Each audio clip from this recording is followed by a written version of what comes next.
Hello दोस्तों, क्या हाल चाल है आपके। My self CA Nitin Rajpal, faculty at Rudra education and training hub. हमने वर्किंग नोट से रिलेटेड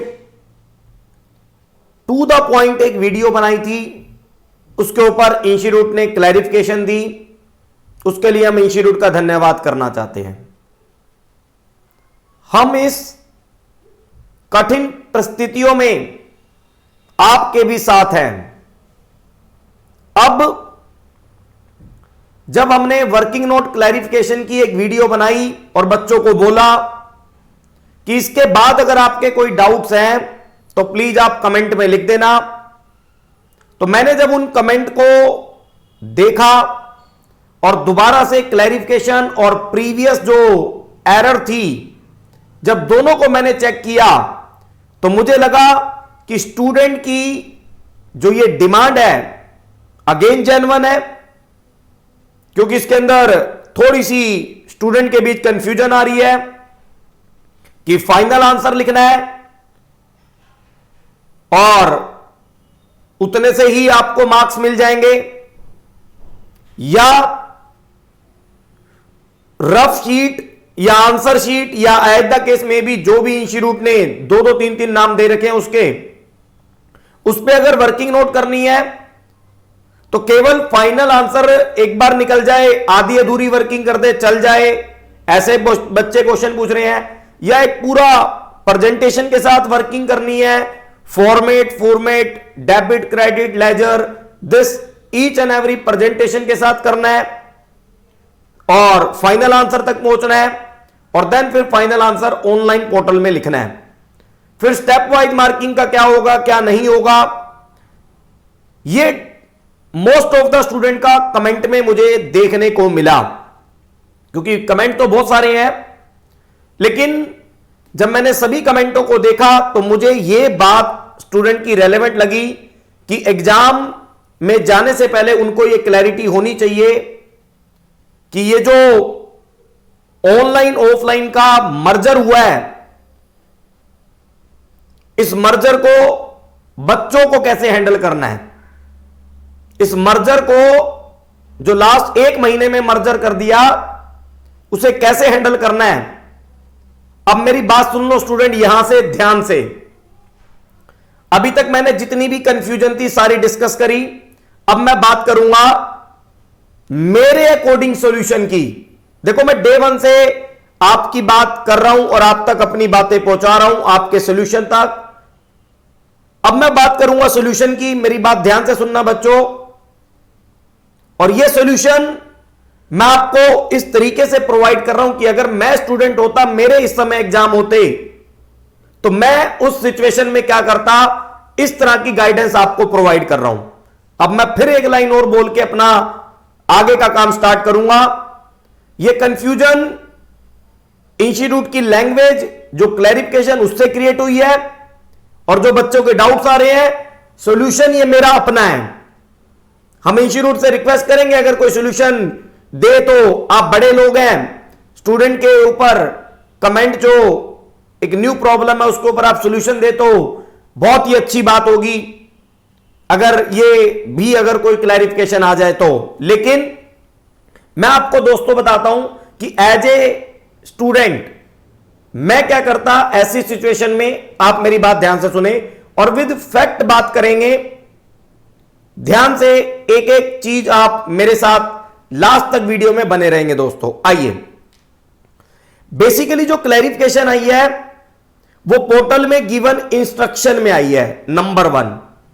तो मैं एक काम करता हूं, जो पहले पोर्टल में इंस्ट्रक्शन थी और अब जो न्यू इंस्ट्रक्शन है, दोनों आपको वन बाय वन पढ़ाता हूं और देन फिर आपको क्लैरिफिकेशन की बात करूंगा। आइए दोस्तों, ये इंस्ट्रक्शन पहले वाली है, जो क्लैरिफिकेशन से पहले वाली। इस इंस्ट्रक्शन को अगर आप ध्यान से देखेंगे, मैं एक बार इसे नोटपैड में ओपन कर लेता हूं जिससे मैं हाईलाइट कर पाऊं चीजें और आपको समझा पाऊं, मैं आपको समझा पाऊं दोस्तों। आइए, हो जा भाई, ओपन हो जा। ये इंस्ट्रक्शन थी, इस इंस्ट्रक्शन फर्स्ट कोई चेंज नहीं है, न्यू में ओल्ड में। फर्स्ट 20 मार्क्स एमसीक्यू है, एक आंसर सही होगा, आपको चॉइस करनी है, कोई वर्किंग की बात नहीं की गई। 2 के अंदर 2 भी सेम है, 180 मिनट, ये वाला भी सेक्शन ए भी सेम है, सेक्शन बी भी old notification new notification same है दोस्तों, बिल्कुल सेम है दोस्तों। आइए अब मेरी बात सुनिएगा ध्यान से। जब हम सेक्शन सी पे आते हैं 48 मार्क्स, तो पहले भी यही था, अब न्यू नोटिफिकेशन में भी यही है, और डी में पहले भी यही था, अब भी यही है। ठीक है, चेंज बस क्या हुआ है दोस्तों, चेंज हुआ है इंस्ट्रक्शन नंबर 6। आइए इंस्ट्रक्शन नंबर 6 में पहले क्या था बात करते हैं। पहले था student must write adequate reasons working और critical stage in brief along with the key answer in the given answer box. ठीक है जी। और पहले भी सेक्शन सी और डी में adequate working part of the answer थी, ये लिखा हुआ था। This is the old instruction. जहां पर चेंज हुआ है वो पॉइंट नंबर 6 है, वहां पर लिखा हुआ था कि आपको वर्किंग करनी है। ठीक है जी। आइए मैं अब आपको चेंज के बाद वाली इंस्ट्रक्शन लेके चलता हूं, समझाने की कोशिश करूंगा, टाइम लगेगा, लेकिन क्लैरिटी मेरे हिसाब से तो यही होना चाहिए। बाकी इंस्टीट्यूट अगर क्लियर कर दे तो बहुत अच्छा। आइए दोस्तों, ये न्यू इंस्ट्रक्शन है। फर्स्ट 180 मिनट मिलेंगे एग्जाम के लिए, सेम है। सेक्शन ए एमसीक्यू होगा, सेम है। Section B 1 choice 1 word answer होगा, मतलब 1 वर्ड आंसर होगा, ये भी सेम है। आइए यहां से स्टार्ट होती है पॉइंट नंबर 4, 5 और 6 की कहानी। पॉइंट नंबर 4, 5 और 6 की कहानी यहां से शुरू होती है। आइए मेरी बात सुनेंगे ध्यान से। सेक्शन सी 48 मार्क्स, क्या लिखा हुआ है, अभी भी क्या लिखा हुआ है, ध्यान से समझना मेरी बात, क्योंकि मैं इसलिए भी थोड़ा सा मैं पढ़ाई की बात करता हूं, स्टूडेंट ये कंफ्यूजन की बात करते हैं एग्जाम की, तो मुझे क्या लगा पहले इस कंफ्यूजन को दूर कर दे, फिर पढ़ाई की अनाउंसमेंट करेंगे। आइए section C 48 marks, you are required to answer any 4 out of 6। ये तो चलो ठीक है। यहां पर अभी भी लिखा हुआ है न्यू इंस्ट्रक्शन में कि you are required to type your answer adequate working in brief spot your answer. Section D में अभी भी लिखा हुआ है कि adequate working part of the answer. Section C D अभी भी adequate working part of the answer. अब सेक्शन सी और डी थ्योरी भी हो सकती है, प्रैक्टिकल भी हो सकती है, इसलिए सी और डी में working part of the answer है। अब आते हैं पॉइंट नंबर 6 पे। ठीक है, क्योंकि भाई थ्योरी भी तो है, उसके अंदर कोई अजम्पशन है या कुछ भी, जो भी आपको लैंग्वेज लिखनी है फुल फ्लेज बॉक्स आंसर में लिखनी है ऑनलाइन पोर्टल में। अब 6 नंबर पॉइंट पे आओ तुम, जो चेंज हुआ है 6 नंबर पॉइंट क्या चेंज हुआ। पहले 6 नंबर पॉइंट में था, पहले 6 नंबर पॉइंट में था कि only student must write adequate working in brief critical stage as the case may be to spot your answer. अच्छा, अब मेरी बात समझना तुम ध्यान से, अब मेरी बात समझना तुम ध्यान से। अगर इंस्टीट्यूट को प्रैक्टिकल वाले पोर्शन से वर्किंग हटानी होती तो वो सीधा लिख देते पॉइंट नंबर 6 में कि for the practical part adequate working critical stage और brief working is not part of the answer. लिख देते, वो ऐसे लिख देते, काम हो जाता। क्योंकि इंस्ट्रक्शन नंबर 6 में पहले क्या लिखा हुआ है, इंस्ट्रक्शन नंबर 6 में ओल्ड नोटिफिकेशन में यह बात लिखी हुई है कि adequate working brief working critical stage working is the part of the answer, must write. अब अगर उनको प्रैक्टिकल से इस वर्किंग को हटाना होता तो वो सीधा लिख देते कि भैया प्रैक्टिकल से ये working part of the answer नहीं है, केवल आपको आंसर करना है। और रफ शीट तो पहले भी अवेलेबल थी, अब भी अवेलेबल है, लेकिन वो रफ शीट एग्जामिनेशन डिपार्टमेंट को सबमिट करने की बात, रफ शीट एग्जामिनेशन रिकॉर्ड की बात क्यों कर रहे हैं?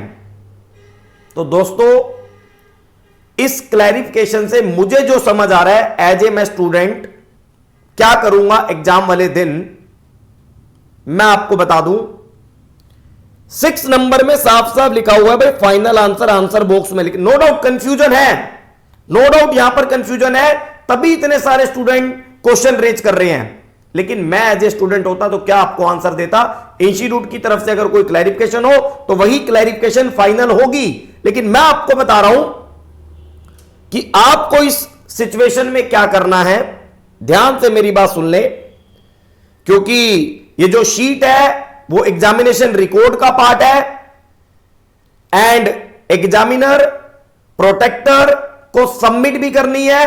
तो आप मेरी बात सुने, पूरे पेपर से रिलेटेड, केवल वर्किंग नोट से रिलेटेड, प्रैक्टिकल के। देखो, कोई भी आपका एग्जाम है ना, मैं आपको सारी चीज बता देता हूं भाई। एग्जाम के अंदर थ्योरी पार्ट भी होगा, प्रैक्टिकल भी होगा,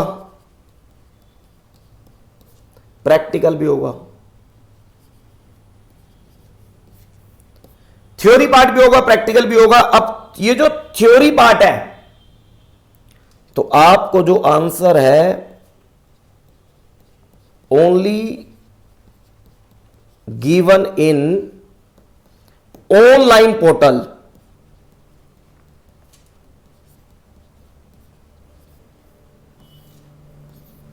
answers only given in online portal, और आपके इंस्टीट्यूट वाले बोलते हैं उसे आंसर बॉक्स।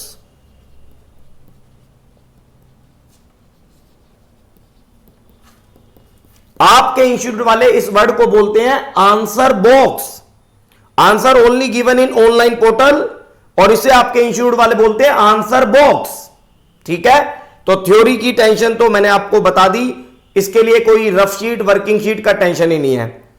अब बात आती है प्रैक्टिकल की। तो आपके इंस्टीट्यूट ने प्रैक्टिकल के आंसर को 2 पार्ट में बांट दिया है, 2 पार्ट में बांट दिया है। एक है जी आंसर, वो पीडीएफ से आपको देखने को मिल जाएगा, और दूसरा है जी वर्किंग। देखो, इंस्ट्रक्शन नंबर 6 में पहले यह था कि working is the part of the answer, adequate working आपको करनी है। अगर उन्हें हटानी होती तो सीधा लिख देते कि वर्किंग साइड करो जी, प्रैक्टिकल के लिए वर्किंग कंपलसरी नहीं है। ये शीट इंट्रोड्यूस करना, शीट को एग्जामिनेशन रिकॉर्ड का पार्ट मानना और एग्जामिनर को सबमिट करना, यह अपने आप में दर्शाता है दोस्तों कि आप वर्किंग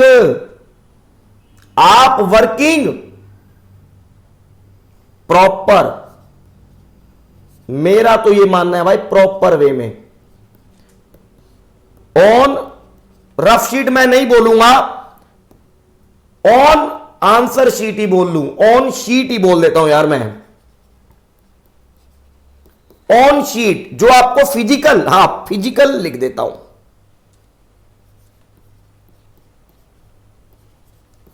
ऑन फिजिकल शीट आपको प्रैक्टिकल का वर्किंग नोट लिखना है। और मेरी बात और भी सुन लो भाई, मेरी बात और भी सुन लो, प्रैक्टिकल का जो फाइनल आंसर होगा वो आंसर बॉक्स में लिखना है।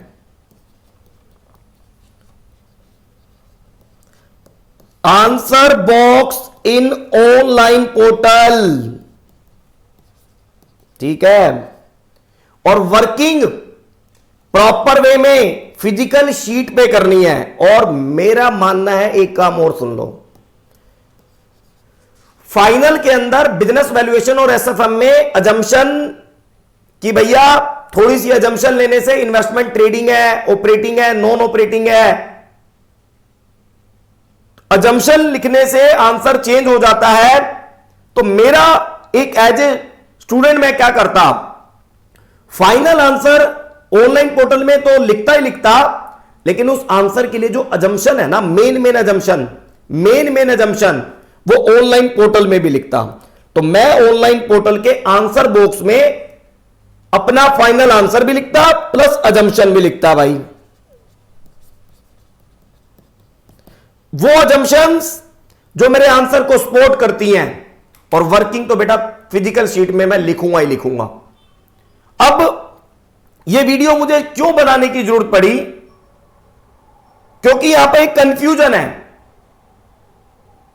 कि क्या एग्जाम को चेक करने वाला चेकर